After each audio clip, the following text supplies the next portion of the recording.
Hi అందరికి ఈ రోజు మనం కొంచెం రూట్ మార్చి రెగ్యులర్ గా చూసే కొరియన్ క్రైమ్ థ్రిల్లర్ కాకుండా మంచి కొరియన్ లవ్ స్టోరీ ఎక్స్ప్లెనేషన్ చూద్దాం. నేను లవ్ స్టోరీస్ కి పెద్ద ఫ్యాన్ ని కాదు, కానీ ఈ మూవీ చూసాక లవ్ స్టోరీస్ కూడా బాగుంటాయి అని అనిపించింది. నాకే అలా అనిపిస్తే మరి మీకు ఎలా అనిపిస్తుందో వీడియో కంప్లీట్ అయ్యాక నాకు కమెంట్స్ లో పక్కా చెప్పండి. 20th సెంచరీ మూవీ 2022 లో రిలీజ్ అయిన కొరియన్ రామ్ కామ్ మూవీ. ఈ మూవీని చూడాలి అనుకునే వాళ్ళు స్ట్రీమింగ్ లో లేదు. ఇక కథలోకి వెళ్తే ఓపెనింగ్ సీన్ లో మనకు కొరియా దేశంలోని చెంగ్జు అనే ఊరిని చూపిస్తారు. అక్కడ ఒక వీడియో షాప్ ఉంటది. షాప్ ఓనర్ మార్నింగే లేచి క్లీనింగ్ చేస్తూ ఉంటాడు. అప్పుడే పోస్ట్ మ్యాన్ వచ్చి మీకు కొరియర్ వచ్చింది అని ఓనర్ కి ఇస్తాడు. అందులో ఒక మూవీ DVD ఉంటది. లవ్ స్టోరీకి సంబంధించిన మూవీ అది. అయితే షాప్ ఓనర్ దీన్ని చూసి షాక్ అయిపోతాడు. వెంటనే సియాల్ లోని తన కూతురికి కాల్ చేసి కనుక్కుంటాడు. వీళ్ళ కూతురే మన మూవీ హీరోయిన్, పేరు బోరా. తండ్రి మాట్లాడుతూ, ఎక్కడున్నావు నువ్వు? నీకోసం ఏదో మూవీ DVD వచ్చింది. కుంపదీసి ఎవరైనా ఫారెనర్ తో లవ్ లో ఉన్నావా ఏంటి అని అతను తిడతాడు. అదేం లేదు నాన్న, నేను ఈ వీకెండ్ ఇంటికి వస్తా కదా, అప్పుడు ఆ కొరియర్ సంగతి చూస్తా. మేబీ రాంగ్ అడ్రస్ కి వచ్చింటదని హీరోయిన్ చెప్తుంది. హీరోయిన్ యాక్చువల్ గా అడ్వర్టైజ్మెంట్స్ లో నటిస్తూ ఉంటుంది. ఇప్పుడే హీరోయిన్ తన తండ్రి చెప్పిన లవ్ స్టోరీకి సంబంధించిన మూవీ DVDని చూస్తుంది. 6 ఏళ్ల కింద జరిగిన ఫ్లాష్ బ్యాక్ మనకి ఇప్పుడు ఓపెన్ అవుతుంది. హీరోయిన్ ఇప్పుడు 10th క్లాస్ చదువుతుంది. తనకు ఒక బెస్ట్ ఫ్రెండ్ కూడా ఉంటది. తన పేరు యూన్ గుండె జబ్బుతో బాధపడుతూ ఉంటది. అయితే ఆ రోజు తను అమెరికాకి హార్ట్ సర్జరీ చేయించుకోవడానికి వెళ్ళాలి. కానీ హీరోయిన్ వెళ్లి చూస్తే యూన్ అసలు నిద్ర నుండే లేవలేదు. ఏమైంది నీకు, ఇంకా రెడీ అవ్వలేదని హీరోయిన్ అడుగుతుంది. ఇప్పుడే యూను అసలు నిజం చెప్తుంది. నిన్న మా షాప్ కి ఒక అబ్బాయి వచ్చాడు. అతను చాలా అందంగా ఉన్నాడు. అతన్ని చూడగానే లవ్ చేయడం స్టార్ట్ చేశాను. అతని పేరు బీక్ అని బ్యాడ్జ్ మీద ఉంది. నేను అతని గురించి ఆలోచిస్తున్నా. నేను సర్జరీ కోసం వెళ్ళను, ప్లీజ్ అర్థం చేసుకో అని యూను హీరోయిన్ తో అంటుంది. లవ్ చేసే అబ్బాయి కోసం ముఖ్యమైన హార్ట్ సర్జరీని యూను పక్కన పెట్టకూడదని ఆలోచించిన హీరోయిన్ ఒక డిసిషన్ తీసుకుంటది. యూను లవ్ చేస్తున్న బీకు ఎలాగో వీళ్ళ స్కూలే. సో హీరోయిన్ అతన్ని ఫాలో చేసి అతను మంచోడా కాదా, గర్ల్ ఫ్రెండ్ ఉందా, ఎలాంటోడు, బ్యాడ్ హ్యాబిట్స్ ఏమైనా ఉన్నాయా అని తెలుసుకుంటా అని హీరోయిన్ అంటుంది. ఇలా చేయాలి అంటే యూను ఖచ్చితంగా అమెరికాకి వెళ్లి సర్జరీ చేయించుకోవాలని హీరోయిన్ ఇప్పుడు కండిషన్ ని పెడుతుంది. అది 1999వ సంవత్సరం కాబట్టి మొబైల్ ఫోన్స్ అప్పుడు పెద్దగా ఉండవు. అందుకే మెయిల్ ద్వారా హీరోయిన్ బీక్ గురించి యూన్ కి రెగ్యులర్ గా అప్డేట్స్ ఇస్తూ ఉంటది. ఇక యూను హ్యాపీగా హీరోయిన్ కి తన లవర్ పనిని అప్పచెప్పి అమెరికాకి వెళ్లిపోతుంది. కట్ చేస్తే నెక్స్ట్ డే ఎప్పుడు తొందరగా నిద్రలేవని హీరోయిన్ ఆ రోజు ఫాస్ట్ గా లేచి ఎక్సైటెడ్ గా ఆ రోజు స్కూల్ కి వెళ్తుంది. యూన్ అంటే హీరోయిన్ కి చాలా ఇష్టం. అందుకే తన హ్యాపీనెస్ కోసం హీరోయిన్ ఏం చేయడానికైనా రెడీగా ఉంటది. ఆ రోజు హీరోయిన్ స్కూల్ కి వెళ్ళినాక బీక్ కోసం వెతుకుతుంది. బీక్ స్కూల్ బస్ లో ట్రావెల్ చేస్తాడని యూను చెప్పి ఉంటది. సో హీరోయిన్ కూడా స్కూల్ బస్ ని ఎక్కుతుంది. సడన్ గా బ్రేక్ వేయడంతో కింద పడిపోతున్న హీరోయిన్ ని ఒక అబ్బాయి పట్టుకుంటాడు. ఈ అబ్బాయే బీక్. బీక్ చాలా హ్యాండ్సమ్ గా ఉంటాడు. బీక్ బ్యాడ్జ్ ని హీరోయిన్ చూస్తుంది. బీక్ ను చూసిన హీరోయిన్ చాలా హ్యాపీగా ఫీల్ అవుతుంది. అతన్ని చూసి షాక్ అవుతుంది, స్టన్ అవుతుంది. తర్వాత హీరోయిన్ క్లాస్ కి వెళ్లిపోతుంది. బీక్ ఫేస్ ని హీరోయిన్ చూసింది కదా, ఇప్పుడు హీరోయిన్ అతన్ని ఫాలో చేయాలి అనుకుంటది. కానీ హీరోయిన్ వాళ్ళది కోఎడ్ స్కూల్ కాదు. ఐ మీన్ స్కూల్లో బాయ్స్ ఉంటారు కానీ క్లాసెస్ డిఫరెంట్. సో హీరోయిన్ ఇప్పుడు బ్రేక్ టైమ్ లో క్యాంటీన్ కి వెళ్లి అక్కడ బీక్ ని ఫాలో చేస్తుంది. అతని హైట్, అతను ఇష్టంగా తినే ఫుడ్, డ్రింక్స్, ఇంకా ఏ గేమ్స్ ఆడుతాడు, ఇలా బీక్ గురించి పూర్తి డీటెయిల్స్ ని హీరోయిన్ నోట్ చేసుకుని రోజు రాత్రి వాటిని యూన్ కి మెయిల్ చేస్తుంది. ఇక యూన్ బీక్ గురించి ఒక్కో విషయం తెలుసుకుని అతనితో లవ్ లో పడుతుంది. తర్వాత ఒక రోజు బీక్ బాస్కెట్ బాల్ ఆడుతూ కింద పడతాడు. సో గాయాలతో ఉన్న అతను సిక్ రూమ్ కి వెళ్తాడు. అతన్ని కలవడానికి హీరోయిన్ కూడా సిక్ అని అబద్ధమాడి తను కూడా సిక్ రూమ్ కి వెళ్తుంది. బీక్ ని చూసి మాట్లాడాలి అనుకుంటది. అయితే బీక్ పక్కన తన ఫ్రెండ్ ఉంటాడు. అతని పేరు ఊంగు బీక్ ని అసలు ఒంటరిగా వదిలిపెట్టాడు. ఎప్పుడు తోకలాగా అంటుకుని ఉంటాడు. ఇప్పుడు ఇక తన ఫ్రెండ్ గాయపడితే అతను హెల్ప్ చేయకుండా ఉంటాడా చెప్పండి. తర్వాత పక్క బెడ్ మీద హీరోయిన్ సీక్రెట్ గా పడుకొని ఆ ఇద్దరు బాయ్స్ మాటల్ని వింటుంది. స్కూల్లో కొత్తగా క్లబ్స్ ని స్టార్ట్ చేసి ఉంటాడు. Dance club, songs club, karate club, broadcast clubs అని చాలా ఉంటాయి. అయితే బీక్ తన ఫ్రెండ్ ని అడుగుతాడు. ఊంగ్ కి మూవీస్ ఇంకా కెమెరాస్ మీద చాలా ఇంట్రెస్ట్ ఉంటది. సో అతను బ్రాడ్కాస్ట్ క్లబ్ లో జాయిన్ అవుతా అని బీక్ తో అంటాడు. సరే నేను కూడా అందులోనే జాయిన్ అవుతా అని బీక్ కూడా అంటాడు. ఇది హీరోయిన్ వింటుంది. సో ఆటోమేటిక్ గా తను కూడా సేమ్ క్లబ్ లోనే జాయిన్ అవ్వాలని డిసైడ్ అవుతుంది. దీని వల్ల తను బీక్ ని చాలా క్లోజ్ గా ఫాలో చేయొచ్చు. అయితే మొదటి రోజు జరిగిన ఇన్సిడెంట్స్ గురించి హీరోయిన్ అమెరికాలో ఉన్న తన ఫ్రెండ్ కి మెయిల్ చేసి చెప్తుంది. యూను బీక్ ఫోన్ నెంబర్ కావాలని, అతనితో మాట్లాడాలని ఉందని హీరోయిన్ తో చెప్తుంది. ఇప్పుడు హీరోయిన్ బీక్ ఫోన్ నెంబర్ ని కనిపెట్టాలి. అందుకోసం తను చాలా ట్రై చేస్తుంది. ఒక రోజు బీక్ వాళ్ళ ఫ్యామిలీతో మాట్లాడడానికి స్కూల్లో ఉన్న టెలిఫోన్ వద్దకు వెళ్తాడు. అయితే అక్కడ అతను ఒక పేజర్ ని బయటికి తీస్తాడు. పేజర్ అంటే ఒక ఎలక్ట్రానిక్ డివైస్. దీని ద్వారా మనకు ఎవరెవరు ఏం మెసేజెస్ చేశారు, ఎవరెవరు వాయిస్ మెసేజెస్ పంపారో వాటిని చూడొచ్చు, వినొచ్చు. ఇప్పుడు హీరోయిన్ కి బీక్ పేజర్ నెంబర్ కావాలి. అందుకోసం హీరోయిన్ బీక్ ని ఫాలో చేస్తుంది. బీక్ ఇంకా అతని బెస్ట్ ఫ్రెండ్ ఊంగులు ఎప్పుడు కలిసే ఉంటారు. ఒక్క నిమిషం కూడా వాళ్ళు సపరేట్ గా ఉండరు. సో వాళ్ళని హీరోయిన్ ఫాలో చేస్తుంది. లక్కీ అపార్ట్మెంట్ అనే పేరు గల పెద్ద బిల్డింగ్ లోకి వాళ్ళు వెళ్లడం హీరోయిన్ చేస్తుంది. స్కూల్లో ఉన్నప్పుడు బీక్ వాళ్ళ ఇంటికి కాల్ చేసేటప్పుడు హీరోయిన్ చూసి ఉంటది కదా. సో అలా ఆ నెంబర్ ని హీరోయిన్ నోట్ చేసుకుని ఇంటికి వెళ్ళిపోతుంది. తన కాలనీలో ఉన్న టెలిఫోన్ దగ్గరికి వెళ్లి బీక్ ఇంటి నెంబర్ కి కాల్ చేస్తుంది. కస్టమర్ సర్వీస్ నుండి కాల్ చేస్తున్నాము, మీకు ఒక గిఫ్ట్ వచ్చింది, దానికోసం మీ పేజర్ డివైస్ నెంబరు మాకు ఇవ్వాల్సి ఉంటదని హీరోయిన్ నాటకం ఆడుతుంది. కానీ తెలివైన బీకు ఎవరు నువ్వు బోరావే కదా అని క్వశ్చన్ చేస్తాడు. ఇది విన్న హీరోయిన్ భయపడుతుంది, కాల్ ని కట్ చేస్తుంది. మరుసటి రోజు ఇంకా అందరు స్టూడెంట్స్ క్లబ్స్ లో జాయిన్ అవ్వాలి. దీనికోసం వాళ్ళు ఆడిషన్స్ చేయాలి. అయితే బీకు, ఊంగు ఇంకా హీరోయిన్లు బ్రాడ్కాస్ట్ క్లబ్ ఆడిషన్ కి వెళ్తారు. అక్కడ ఆల్రెడీ ఓంగు సెలెక్ట్ అయి ఉంటాడు. నెక్స్ట్ హీరోయిన్ తను చిన్నప్పుడు నేర్చుకున్న కరాటేని పెర్ఫామ్ చేసి అందరినీ తన వైపుకు తిప్పుకుంటుంది. లాస్ట్ గా ఒక్క సీటే ఖాళీగా ఉండటం వల్ల హీరోయిన్ మాత్రమే సెలెక్ట్ అవుతుంది. బీకు ఈ క్లబ్ లో జాయిన్ అవ్వడు. బీకు కోసమే ఈ క్లబ్ లో జాయిన్ అయిన హీరోయిన్ ప్లాన్ మొత్తం నాశనం అవుతుంది. తర్వాత రోజు క్లబ్ లో హీరోయిన్ కి బీక్ ఫ్రెండ్ అయిన ఓంగే పార్ట్నర్ గా ఉంటాడు. కానీ వీడు పెద్దగా మాట్లాడడు. వీడి హెల్ప్ తో హీరోయిన్ బీక్ పేజర్ నెంబర్ ని తెలుసుకోవాలి అనుకుంటది. ఆ రోజు రాత్రి నువ్వే కదా మాకు కాల్ చేసింది, చెప్పు బీక్ ని ఫాలో చేస్తున్నావా అని ఓంగు సడన్ గా హీరోయిన్ అడుగుతాడు. ఏం లేదు, జస్ట్ అతని పేజర్ నెంబర్ ని నాకు ఇవ్వు చాలు ప్లీజ్ అని హీరోయిన్ ఓంగుని ఇప్పుడు రిక్వెస్ట్ చేస్తుంది. ఓంగు హీరోయిన్ కి హెల్ప్ చేస్తా అంటాడు. కానీ దీనికి బదులుగా హీరోయిన్ ఇతనికి 18+ కంటెంట్ ఉన్న లవ్ స్టోరీ మూవీ డివిడీని ఫ్రీగా ఇవ్వాలని కండిషన్ ని పెడతాడు. హీరోయిన్ వాళ్ళది డివిడీ షాప్ కదా. ఓంగ్ కి మూవీస్ అంటే చాలా పిచ్చి. సో అతను హీరోయిన్ ని మూవీ సీడీ అడుగుతాడు. సరే అని చెప్పి హీరోయిన్ సీక్రెట్ గా వాళ్ళ షాప్ నుండి ఆ మూవీ సీడీని కొట్టేసి స్కూల్ కి వస్తుంది. కానీ అదే రోజు స్కూల్ టీచర్ స్టూడెంట్స్ బ్యాగ్స్ ని చెక్ చేస్తాడు. ఈ ప్రాసెస్ లో హీరోయిన్ ఇంకా వాళ్ళ ఫ్రెండ్స్ అందరూ స్కూల్ కి తీసుకురాకూడని వస్తువులు తేవడం వల్ల అడ్డంగా బుక్ అయిపోతారు. హీరోయిన్ అయితే ఏకంగా 18+ మూవీని చూస్తున్నా అని అందరూ షాక్ అవుతారు. హీరోయిన్ కి టీచర్ పనిష్మెంట్ ఇస్తాడు.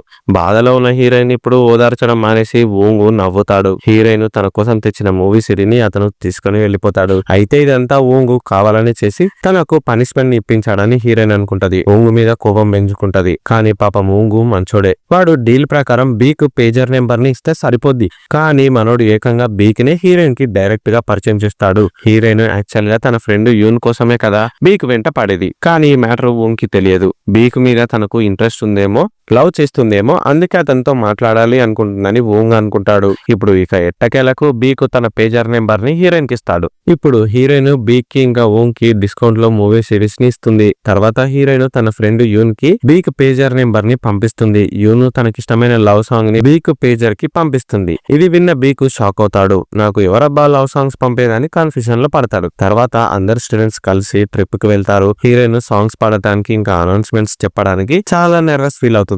కానీ అదే క్లబ్ లో పార్ట్నర్ అయిన ఓంగు హీరోయిన్ ని సపోర్ట్ చేస్తాడు. ఏం కాదు, భయపడకు, నీ వల్ల ఖచ్చితంగా అవుతుంది, పాడు అని ఓంగు హీరోయిన్ ని మోటివేట్ చేస్తాడు. కట్ చేస్తే అందరు స్టూడెంట్స్ ఇప్పుడు ట్రిప్ కి వెళ్తారు. బీక్ ఏమో వేరే ఫీమేల్ ఫ్రెండ్స్ తో ముచ్చట్లు పెడతాడు. హీరోయిన్ ఇంకా ఓంగులు కలిసి షార్ట్ ఫిలిం ని రికార్డ్ చేస్తారు. ఈ గ్యాప్ లో హీరోయిన్ బీక్ ని చూస్తూ ఉండిపోతుంది. బీక్ కి గర్ల్ ఫ్రెండ్ ఉందా లేదా అని ఓంగుని అడిగి తెలుసుకుంటది. ఇప్పుడు ఓంగు బీక్ గురించి కాకుండా తన గురించి చెప్పి వెళ్ళిపోతాడు. షార్ట్ ఫిలిం తీసే కెమెరా నుండి హీరోయిన్ బీక్ ని స్పై చేస్తూ చూడటం ఓంగ్ ఇప్పుడు గమనిస్తాడు. తర్వాత ట్రిప్ ని కంప్లీట్ చేసుకుని అందరు స్టూడెంట్స్ వెళ్తారు. ఒక రోజు పారడైస్ అనే పేరు గల రౌడీ గ్యాంగ్ బీక్ ని ఒక్కరిని చేసి కొడుతుంటారు. బీక్ అందంగా ఉండని చెప్పి ఒక అమ్మాయి వెంట పడుతుంది. అయితే ఆ అమ్మాయి పారడైస్ గ్యాంగ్ లీడర్ గర్ల్ ఫ్రెండే. అయితే వాడు బీకే తిరిగి తన గర్ల్ ఫ్రెండ్ వెంట పడుతుందని పొరబడి గొడవ పడతాడు. ఇప్పుడే స్పాట్ కి హీరోయిన్ వచ్చి ఆ గ్యాంగ్ ని చితకబాదుతుంది. కరాటే వచ్చు కాబట్టి హీరోయిన్ ఆ గ్యాంగ్ నుండి బీక్ ని సేవ్ చేస్తుంది. కానీ ఈ ప్రాసెస్ లో హీరోయిన్ లెగ్ ఫ్రాక్చర్ అవుతుంది. సో తను హాస్పిటల్ కి వెళ్లి కట్టు కట్టించుకుంటది. కట్ చేస్తే నెక్స్ట్ డే హీరోయిన్ స్కూల్ కి అతి కష్టం మీద వెళ్తుంది. కాలు బాగాలేదు కదా, నడవటానికి ఇబ్బంది పడుతుంది. ఇప్పుడే బీక్ బైక్ తో వచ్చి హీరోయిన్ ని పిక్ చేసుకుంటాడు. ఈ రోజు స్కూల్ వద్దు గాని బయటికి వెళ్దామని చెప్పి బంకు కొడతారు. అలా హీరోయిన్ ఇంకా బీక్లు కలిసి పార్క్ కి ఇంకా బీచ్ లకి వెళ్లి వస్తారు. నైట్ టైమ్ లో బీక్ హీరోయిన్ ఒక రెస్టారెంట్ కి తీసుకెళ్తాడు. అక్కడ వెయిటర్ గా ఓంగు ఉండటం హీరోయిన్ హీరోయిన్ చూసి షాక్ అవుతుంది. పార్ట్ టైం కోసం అని చెప్పి వోంగ్ ఇలా రెస్టారెంట్స్ లో కష్టపడుతూ ఉంటాడు. బీక్ గాడేమో ఫుల్ రిచ్. ఇప్పుడు బీక్ హీరోయిన్ తో క్లోజ్ గా ఉండటం వోంగ్ చూసి జెలస్ ఫీల్ అవుతాడు. బీక్ హీరోయిన్ కి ప్రపోజ్ చేస్తాడు. ఇది విన్న హీరోయిన్ షాక్ అవుతుంది. హీరోయిన్ కేవలం తన ఫ్రెండ్ యూన్ కోసమే కదా బీక్ వెంట పడుతుంది. కానీ బీక్ నిజంగా తను అంటే హీరోయిన్ కి ఇష్టం అని చెప్పి ప్రపోజ్ చేస్తాడు. ఇప్పుడు హీరోయిన్ నిజం చెప్పకుండా దాస్తుంది. నేను బాగున్నాను, ఫుల్ గా తింటాను, పిచ్చి పిచ్చిగా ఉంటాను, నేను నీకు సెట్ అవను, నన్ను వదిలే అని తను బీక్ కి చెప్పి వెళ్లిపోతుంది. ఈ మాటలు విన్న బీక్ ఇంకా వోంగులు ఇద్దరు షాక్ అయిపోతారు. ఈ మెంటల్ మొహంది ఇష్టం లేకుండా ఎందుకు నా వెనక తిరిగిందిరా అని బీక్ వోంగుతూ అంటాడు. పైగా హీరోయిన్ ఫ్రెండ్ అయిన యూను బీక్ కి పేజర్ లో లవ్ సాంగ్ ని సెండ్ చేసి ఉంటది కదా, హీరోయిన్ ని సెండ్ చేసిందని బీక్ అనుకుంటాడు. కానీ అది నిజం కాదు. తర్వాత హీరోయిన్ ఒక చెట్టు దగ్గర కూర్చుంటది. తన కాలికున్న కట్టు ఊడిపోతుంది. సో అప్పుడు స్పాట్ కి వోంగు వచ్చి కట్టుని కడతాడు. నీకు నిజంగా బీక్ మీద ప్రేమ లేదా అని వోంగు అడుగుతాడు. నువ్వు నాకు అతనంటే ఇష్టం లేదని హీరోయిన్ అనగానే వోంగు లోపల హ్యాపీగా ఫీల్ అయిపోతాడు. అలా అతను ఎందుకు హ్యాపీగా ఫీల్ అయ్యాడో మనకు అర్థం కాదు. హీరోయిన్ బీక్ ప్రపోజ్ చేసిన మ్యాటర్ యూన్ కి చెప్పాలి అనుకుంటది. కానీ తను బాధపడతదేమో అని భావించి లైట్ తీసుకుంటది. తర్వాత మళ్ళీ స్టూడెంట్స్ ట్రిప్ కి వెళ్తారు. అక్కడ మళ్ళీ బీక్ హీరోయిన్ వెంట పడతాడు. నన్ను లవ్ చేయి ప్లీజ్ అని అడుక్కుంటాడు. కానీ దీనికి హీరోయిన్ ఏమాత్రం ఒప్పుకోదు. ఆ రోజు రాత్రి హీరోయిన్ ఇంకా వాళ్ళ ఫ్రెండ్స్ అందరూ ఫుల్ గా మందు కొడతారు. హీరోయిన్ సైలెంట్ గా పడుకోకుండా రచ్చ రచ్చ చేస్తుంది. ఎక్స్ట్రా మందు కోసం తను అబ్బాయిల రూమ్ వద్దకు వెళ్తుంది. సౌండ్స్ విన్న స్కూల్ టీచర్ స్పాట్ కి వచ్చి హీరోయిన్ కోసం వెతుకుతాడు. కానీ అప్పుడే వోంగు వచ్చి హీరోయిన్ ని సీక్రెట్ రూమ్ కి తీసుకెళ్తాడు. అక్కడ దాక్కోవడం వల్ల స్కూల్ టీచర్ కి వీళ్ళు దొరకరు. నువ్వు చాలా అందంగా ఉన్నావని మత్తులో ఉన్న హీరోయిన్ వోంగుతూ ఉంటుంది. కట్ చేస్తే మరుసటి రోజు మార్నింగ్ హీరోయిన్ హ్యాంగ్ ఓవర్ లో ఉండటం వల్ల లేట్ గా లెగుస్తుంది. వోంగే నిన్న నైట్ తాగున్న హీరోయిన్ ని సేఫ్ గా వాళ్ళ రూమ్ లో డ్రాప్ చేసి వెళ్లిపోయి ఉంటాడు. అంతేకాక అతను హీరోయిన్ వాళ్ళ నాన్న కోసం ఒక గిఫ్ట్ ని కూడా కొని హీరోయిన్ బ్యాగ్ లో పెట్టి ఉంటాడు. దీంతో వోంగ్ అంటే హీరోయిన్ కి మంచి ఇంప్రెషన్ ఏర్పడుతుంది. తర్వాత మెమరీ కోసం అని చెప్పి హీరోయిన్ వోంగ్ ఇంకా బీకులు ఫొటోస్ దిగుతారు. కట్ చేస్తే మెల్లిమెల్లిగా హీరోయిన్ వోంగ్ కి క్లోజ్ అవుతుంది. హీరోయిన్ బ్రాడ్కాస్ట్ క్లబ్ లో ఎక్సెల్ అవ్వడానికి వోంగ్ చాలా సపోర్ట్ చేస్తాడు. తర్వాత స్కూల్ కి హాలిడేస్ ని ఇస్తారు. వోంగ్ కొత్తగా ఐస్ క్రీమ్ షాప్ ని పెడతాడు. అది హీరోయిన్ వాళ్ళ షాప్ పక్కనే ఉంటది. సో వోంగ్ షాప్ ఓపెనింగ్ కి హీరోయిన్ కూడా ఇప్పుడు పిలుస్తాడు. ఈ సాకుతో తను రోజు వోంగ్ ని చూడొచ్చని హీరోయిన్ ఇప్పుడు హ్యాపీగా ఫీల్ అవుతుంది. తర్వాత రోజు రాత్రి వర్క్ అయిపోయినాక వోంగ్ హీరోయిన్ ని కలుస్తాడు. హీరోయిన్ తో వోంగ్ మనసు విప్పి మాట్లాడతాడు. వోంగ్ వాళ్ళ పేరెంట్స్ చాలా ఏళ్ల కింద విడిపోయి ఉంటారు. అయితే వోంగ్ కి ఒక తమ్ముడు కూడా ఉంటాడు. అతను తన తల్లితో న్యూజిలాండ్ లో ఉంటాడు. వోంగ్ ఏమో వాళ్ళ నాన్నతో ఇక్కడ కొరియాకి వచ్చుంటాడు. కానీ తండ్రి బిజినెస్ పని మీద ఎప్పుడు బిజీగా ఉంటాడు. సో వోంగ్ బీక్ తో కలిసి ఉంటున్నాడు. స్కూల్ అయ్యాక న్యూజిలాండ్ వెళ్లిపోతానేమో అని వోంగ్ హీరోయిన్ తో అంటాడు. ఇప్పుడు హీరోయిన్ ఇంకా వోంగులు ఒకరి గురించి మరొకరు తెలుసుకుంటారు, క్లోజ్ అవుతారు. హీరోయిన్ ని వోంగ్ వీడియో షాట్స్ తీస్తాడు. హీరోయిన్ వోంగ్ తో ఉన్నప్పుడు చాలా హ్యాపీగా ఉంటుంది. వోంగ్ హీరోయిన్ ని కిస్ చేసి తన మీద ఉన్న ప్రేమ గురించి తెలియజేస్తాడు. హీరోయిన్ కూడా వోంగ్ లవ్ కి ఓకే చెప్తుంది. ఆ రోజు హీరోయిన్ చాలా హ్యాపీగా ఫీల్ అవుతుంది. నిద్రపోదు. ఈ హ్యాపీనెస్ ని హీరోయిన్ తన ఫ్రెండ్ కి షేర్ చేయాలి అనుకుంటుంది. ప్రేమలో పడితే వచ్చే ఆ ఫీలింగ్ గురించి నాకు కూడా ఇప్పుడే తెలిసింది. నేను ఒక అబ్బాయిని ప్రేమిస్తున్నా అని యూన్ కి మెయిల్ ని పెడుతుంది. తర్వాత రోజు హీరోయిన్ వోంగ్ ని కలిసేందుకు అతని ఐస్ క్రీమ్ షాప్ కి వెళ్తుంది. కానీ అక్కడికి అనుకోకుండా బీక్ కూడా వస్తాడు. వీడు ఇంకా హీరోయిన్ ని లవ్ లో పడేద్దామనే పనిలోనే ఉంటాడు. ఇప్పుడు వోంగ్ కూడా వచ్చి హీరోయిన్ దగ్గర కూర్చుంటాడు. ఆ టైంలోనే అక్కడికి సర్జరీ కోసం అమెరికాకి వెళ్లిన హీరోయిన్ ఫ్రెండ్ యూను వస్తుంది. తనకు హార్ట్ సర్జరీ సక్సెస్ఫుల్ గా పూర్తవుతుంది. యూను చాలా హెల్తీగా తిరిగి వచ్చిందని తెలిసి హీరోయిన్ ఇప్పుడు చాలా హ్యాపీగా ఫీల్ అవుతుంది. ఇద్దరు ఫ్రెండ్స్ ఆనందంలో హగ్ చేసుకుంటారు. బీక్ ని ఇంకా వోంగ్ లని చూసిన యూన్ వాళ్ళని కూడా పలకరిస్తుంది. కట్ చేస్తే హీరోయిన్ ఇప్పుడు యూన్ వాళ్ళ ఇంటికి వెళ్తుంది. ఇంతకు ముందు ఐస్ క్రీమ్ షాప్ లో నేను బీక్ ని చూశాను. నా బీక్ షాప్ యూనిఫామ్ లో కూడా హ్యాండ్సమ్ గానే ఉన్నాడని చెప్పగానే హీరోయిన్ మైండ్ బ్లాక్ అయిపోతుంది. ఐస్ క్రీమ్ షాప్ యూనిఫామ్ లో ఉన్నది వోంగ్ కదా, ఈ పిచ్చి మొహంది బీక్ అంటదేంది అని హీరోయిన్ షాక్ అయిపోతుంది. ఇదే మూవీలోని మెయిన్ ట్విస్ట్. యాక్చువల్ గా వోంగే మొదట్లో యూన్ షాప్ కి వెళ్ళుంటాడు. వోంగ్ కి స్కూల్ యూనిఫామ్ లేకపోవడంతో కొన్ని రోజులు నాది వాడుకో అని చెప్పి బీక్ గాడు తన పేరున్న యూనిఫామ్ ని వోంగ్ కి ఇచ్చుంటాడు. బీక్ పేరు బ్యాడ్జ్ మీద ఉండటంతో వోంగ్ పేరు బీకే అనుకొని యూన్ పొరబడి ఉంటది. అయితే తను కూడా వోంగ్ నే లవ్ చేసి ఉంటది. కానీ ఈ మ్యాటర్ తెలియక హీరోయిన్ ఒరిజినల్ బీక్ ని ఫాలో చేసి ఉంటది. యూన్ బీక్ నే లవ్ చేసింది అనుకొని వాడి గురించి అన్ని అప్డేట్స్ యూన్ కి మెయిల్ చేసి ఉంటది. ఇప్పుడు నిజం తెలిసి హీరోయిన్ హార్ట్ బ్రేక్ అవుతుంది. యూన్ ఇంకా హీరోయిన్ లవ్ చేసింది ఒక్కడనే, అదే వోంగ్ అని మనకి ఇప్పుడు అర్థమైపోతుంది. చేస్తుంది. హీరోయిన్ ఇప్పుడు ఫాస్ట్ గా తన ఇంటికి వెళ్ళిపోయి మెయిల్ ని ఓపెన్ చేస్తుంది. ఊంగు ఫోటోతో కలిపి హీరోయిన్ ఇతన్ని నేను లవ్ చేస్తున్నా అని యూన్ కి ఇంతకు ముందు మెయిల్ పంపి ఉంటది కదా, దాన్ని హీరోయిన్ ఇప్పుడు డిలీట్ చేస్తుంది. హీరోయిన్ తను ఊన్ ని లవ్ చేస్తున్న మ్యాటర్ ని యూన్ కి చెప్పదు, దాస్తుంది. యూన్ కి నిజం చెప్పాలి అని ఒక టైంలో అనుకున్నా యూన్ కి జరిగిన సర్జరీ గురించి గుర్తొచ్చి ఆగిపోతుంది. మళ్ళీ సడన్ షాక్ ని ఇస్తే తన హెల్త్ పాడవుతుందేమో అని హీరోయిన్ భయపడుతుంది. తన బెస్ట్ ఫ్రెండ్ యూన్ కోసం హీరోయిన్ ఒక డెసిషన్ ని తీసుకుంటుంది. యూన్ కోసం హీరోయిన్ ఊంగ్ ని ఇప్పుడు సాక్రిఫైస్ చేస్తుంది. అందుకోసం హీరోయిన్ ఊంగ్ ని ఇప్పుడు అవాయిడ్ చేయడం స్టార్ట్ చేస్తుంది. ఊంగు ఎంత ట్రై చేసినా సరే హీరోయిన్ రెస్పాన్స్ ఇవ్వదు, కాల్స్ లిఫ్ట్ చేయదు, మెసేజెస్ కి రిప్లై ఇవ్వదు. యూన్ తను లవ్ చేస్తున్న అబ్బాయి పేరు ఊంగ్ అని తెలుసుకుంటది. ఊంగు హీరోయిన్ ని ఇంకా యూన్ ని పార్టీకి పిలుస్తాడు. కానీ యూన్ మాత్రమే ఆ పార్టీకి అటెండ్ అవుతుంది. తను ఊంగు కి క్లోజ్ అవ్వాలని ట్రై చేస్తుంది. ఇంకోవైపు హీరోయిన్ తనని ఎందుకు సడన్ గా అవాయిడ్ చేస్తుందో ఊంగ్ కి తెలియక సతమతం అవుతూ ఉంటాడు. హీరోయిన్ ఎక్కడికి వెళ్లకుండా రూమ్ లోనే కూర్చొని బాధపడుతూ ఏడుస్తూ ఉంటది. ఊంగు ఊరికే హీరోయిన్ కి కాల్ చేస్తుంటాడు. ఎందుకు అవాయిడ్ చేస్తుందో కనుక్కోవాలి అనుకుంటాడు. ఇప్పుడు హీరోయిన్ ఊంగ్ కి కాల్ చేసి బస్ స్టాప్ కి రమ్మంటది. ఊంగ్ ఏమో హ్యాపీగా హీరోయిన్ ని కలవడం కోసం వెళ్తాడు. ఆ రోజు రాత్రిపూట భారీగా వర్షం పడుతుంది. ఊంగ్ ఇప్పుడు హీరోయిన్ కి ప్రపోజ్ చేస్తాడు. కానీ హీరోయిన్ దీనికి ఒప్పుకోదు. నేను నిన్ను లవ్ చేయట్లేదు, ఇక మీద నన్ను ఫాలో చేయకు, నాకు కాల్స్ కానీ మెసేజెస్ కానీ చేయకని హీరోయిన్ అంటుంది. ఇది విన్న ఊంగ్ హార్ట్ బ్రేక్ అవుతుంది. తన ఫ్రెండ్ యూన్ కోసం హీరోయిన్ ఇప్పుడు సాక్రిఫైస్ చేస్తున్న మ్యాటర్ ఊంగ్ ఇంకా తెలియదు. ఇక హీరో బాధతో ఇంటికి వెళ్ళిపోతాడు. అతను హీరోయిన్ కోసం ఒక లెటర్ ని కూడా రాసుకొని తీసుకొని వచ్చుంటాడు. నేను నిన్ను కొరియాకి వచ్చిన మొదటి రోజే డివిడి షాప్ లో చూశాను. ఆ రోజే లవ్ ఎట్ ఫస్ట్ సైట్ లో నిన్ను లవ్ చేశాను. కానీ నువ్వు బీక్ వెంట పడటంతో నేను చాలా ఫీల్ అయ్యాను. తర్వాత నువ్వు అతన్ని లవ్ చేయట్లేదని తెలిసి హ్యాపీగా ఫీల్ అయ్యాను. నీ కోసం నేను ప్రాణం ఇవ్వడానికి కూడా రెడీ. వారం రోజుల్లో నేను న్యూజిలాండ్ కి వెళ్ళబోతున్నా, అందుకే నీకు ప్రపోజ్ చేసి వెళ్దామని అనుకుంటున్నా అని ఊంగ్ లెటర్ లో రాసి ఉంటాడు. కానీ ఇప్పుడు హీరోయిన్ ఊంగ్ అంటే ఇష్టం లేదని చెప్పింది కదా, ఇంకా ఊంగ్ ఆ బాధలో లెటర్ ని పడేస్తాడు. తర్వాత స్కూల్ క్లబ్ లో ఒక ప్రాజెక్ట్ వస్తుంది. హీరోయిన్ ఊంగ్ క్లబ్ పార్ట్నర్స్ కాబట్టి ఇద్దరు కలిసి ఒక షార్ట్ ఫిలిం ని తీసి సబ్మిట్ చేయాలి. అయితే హీరోయిన్ ఊంగ్ తో పని చేయడానికి ఇష్టపడదు. కానీ ఊంగ్ ఇప్పుడు మాట్లాడుతూ నేను నా లవ్ మ్యాటర్స్ ఏమీ నీతో మాట్లాడాను, ఇది మన ఫైనల్ ప్రాజెక్ట్, పక్క మనం కలిసే చేయాలని కన్విన్స్ చేస్తాడు. సరే అని ఇద్దరు కలిసి స్కూల్ స్టూడెంట్స్ అందరినీ ఇంటర్వ్యూ చేసి వీడియోస్ రికార్డ్ చేస్తారు. అది 1999వ సంవత్సరం కదా. 2000 సంవత్సరానికి ఇంకా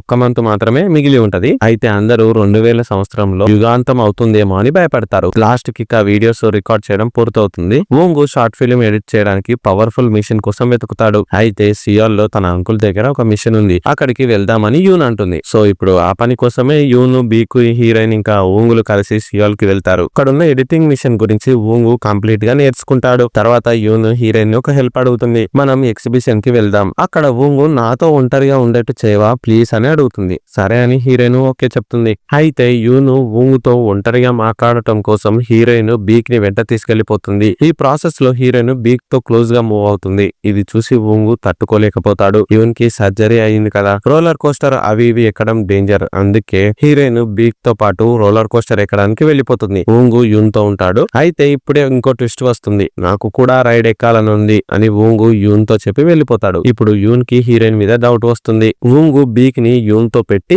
అతను హీరోయిన్ తో కలిసి రోలర్ కోస్టర్ రైడ్ ని ఎక్కుతాడు. ఊంగుకి ఎత్తు ప్రదేశాలంటే చాలా భయం, కానీ అతను హీరోయిన్ ని ప్రాణంగా ప్రేమిస్తున్నాడు. హీరోయిన్ కి కూడా ఊంగ్ అంటే ఇష్టం ఉందనుకుంటా అని బీకు యూన్ తో అంటాడు. ఈ మాటలు విన్న యూన్ మైండ్ బ్లాక్ అయిపోతుంది. అంటే ఇన్ని రోజులు హీరోయిన్ ఊంగ్ ని లవ్ చేసిన మ్యాటర్ నాతో దాచిందా అని షాక్ అవుతుంది. యూన్ ఇప్పుడు ఫుల్ డల్ అవుతుంది. రైడ్ లో మాత్రం ఊంగు హైట్ లో ఉండటం వల్ల ఫుల్ భయపడతాడు. హీరోయిన్ కి గాల్లోనే లవ్ ప్రపోజల్ చేస్తాడు. అయినా కూడా హీరోయిన్ మనసు కరగదు. కట్ చేస్తే ఊంగు హీరోయిన్ తో ఒంటరిగా మాట్లాడతాడు. నేను 2 days లో న్యూజిలాండ్ తిరిగి వెళ్ళిపోతున్నాను, నీకు బాధగా లేదా, నన్ను నువ్వు మిస్ అవ్వవా అని ఏడుస్తూ హీరోయిన్ తో చెప్తాడు. నో, నేనేం బాధపడను, ఇన్ఫాక్ట్ నువ్వు నీ తమ్ముడిని మీట్ అవుతున్నావు కదా, హ్యాపీగా ఉందని హీరోయిన్ అంటుంది. సరే అని చెప్పి ఊంగు బాధతో ఇంటికి వెళ్ళిపోతాడు. తర్వాత యూను హీరోయిన్ ని కలుస్తుంది. ఊంగ్ ని అంతగా లవ్ చేసి నా కోసం ఎందుకే సాక్రిఫైస్ చేస్తున్నావు అని గట్టిగా అడుగుతుంది. నాకు నువ్వే ఇంపార్టెంట్, నిన్న మొన్న వచ్చిన ఊంగు లవ్ మ్యాటరే కాదు, నీకోసం ఏమైనా నేను చేయడానికి రెడీ అని హీరోయిన్ ఏడుస్తూ చెప్తుంది. ఇప్పుడు ఇక అబద్ధం చెప్పి మోసం చేసిన హీరోయిన్ ని తిట్టి ఏడుస్తూ యూను వెళ్లిపోతుంది. హీరోయిన్ ఆమె అవాయిడ్ చేయడం స్టార్ట్ చేస్తుంది. కట్ చేస్తే ఆ రోజు నైట్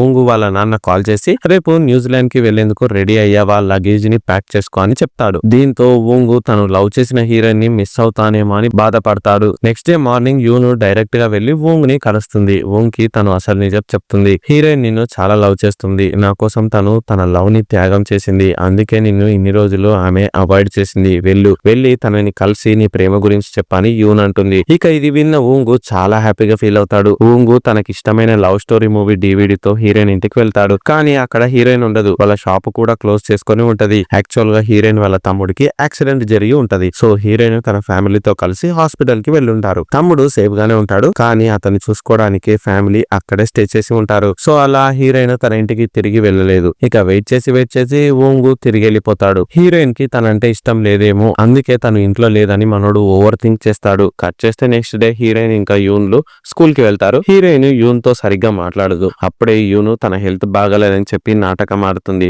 వెంటనే అది అబద్ధమని రివీల్ చేసి నిన్ను లవ్ చేస్తున్న ఊంగు న్యూజిలాండ్ కి వెళ్ళిపోతున్నాడు. నేను చాలా హ్యాపీగా ఉన్నాను. నా గురించి ఆలోచించకని యూన్ హీరోయిన్ ప్రేమకి పచ్చ జెండాని ఊపుతుంది. ఇప్పుడు ఇక ఫాస్ట్ గా బీక్ బైక్ మీద వచ్చి హీరోయిన్ ని రైల్వే స్టేషన్ లో డ్రాప్ చేస్తాడు. ఒక్క మినిట్ లేట్ అయిన ఊంగు మిస్ అయ్యేవాడు. ఇప్పుడు హీరోయిన్ ఊంగుని ప్రేమగా హక్ చేసుకుని తనని ఇబ్బంది పెట్టినందుకు క్షమించమని కోరుతుంది. కేవలం తన ఫ్రెండ్ కోసం బాధని దిగమింగినా అని హీరోయిన్ ఏడుస్తూ చెప్తుంది. ఇప్పుడు ఇక ఊంగు కూడా హీరోయిన్ ని ఓదారుస్తాడు. ఇప్పుడు హీరోయిన్ ఊంగుకి ప్రపోజ్ చేస్తుంది. తర్వాత ఊంగు ట్రైన్ ప్లాట్ఫామ్ మీదకి వస్తుంది. ఊంగ్ ఇప్పుడు వెళ్లి 2 years తర్వాత రిటర్న్ వచ్చి నిన్ను పెళ్లి చేసుకుంటా ప్రామిస్ అని చెప్పి అతను న్యూజిలాండ్ కి వెళ్ళిపోతాడు. హీరోయిన్ చాలా బాధపడుతుంది. లాంగ్ డిస్టెన్స్ లో తమ రిలేషన్షిప్ ని కంటిన్యూ చేయాలని ఇద్దరు అనుకుంటారు. అలా 1 year గడుస్తుంది. ఈ గ్యాప్ లో మనోళ్ళు video calls, audio calls, mails, messages అన్ని చేసుకుంటూ ఉంటారు. మాస్టర్స్ చేయడం కోసం హీరోయిన్ ఇప్పుడు సియోల్ కి వెళ్తుంది. కానీ 1 year అయ్యాక సడన్ గా ఊంగ్ నుండి రెస్పాన్స్ రావడం ఆగిపోతుంది. హీరోయిన్ ఎంత ట్రై చేసినా ఊంగ్ ని రీచ్ అవ్వలేకపోతుంది. ఎన్ని కాల్స్, మెసేజెస్ చేసినా